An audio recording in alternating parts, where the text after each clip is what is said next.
Actor and hero Shivaji గారు అతిపెద్ద వివాదానికి తెరలేపారు.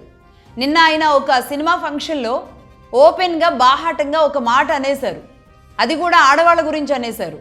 పొట్టి బట్టలు వేసుకుంటే చాలా ఇబ్బందిగా ఉంటుంది, మరీ చిన్న చిన్న బట్టలు వేసుకొని ఇంకా అనకూడదు, కానీ అన్నీ కనబడుతూ బయటికి రాకండి, కాస్త నిండుగా రండి అని చెప్పే ఉద్దేశంలో ఆయన ఒక బూతు మాట అన్నారు.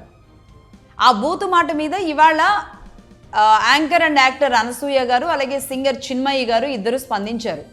అనసూయ గారు ఏమన్నారంటే, శివాజీ గారికి చాలా ఇన్సెక్యూరిటీ ఉన్నట్టుంది, పాపం ఆయన చూస్తుంటే జాలేస్తుంది, ఎవరి బట్టలు వాళ్ళు ఇష్టం, అంటే ఏం తినాలి, ఏం బట్టలు వేసుకోవాలి, తిండి బట్ట ఎవరు ఏం తినాలో కూడా మరి ఈయనే చెప్తే ఎట్లా, అది మన ఇష్టం అని చెబుతూ ఆవిడ మాట అన్నారు. కాలం మారింది, అప్పట్లో చెట్లు ఎక్కువ ఉండేవి, చలి ఎక్కువ ఉండేది, అంటే బట్టలు కూడా ఎక్కువ ఉండేవి అన్నట్టేమో. ఇప్పుడు చెట్లు తగ్గిపోయినాయి, చలి తగ్గింది, బట్టలు తగ్గినాయి అన్నట్టు. మరి ఆవిడ దాని మీనింగ్ ఏంటో నాకు తెలియదు, కానీ చెట్లుకి చలికి బట్టలకి పోల్చారు.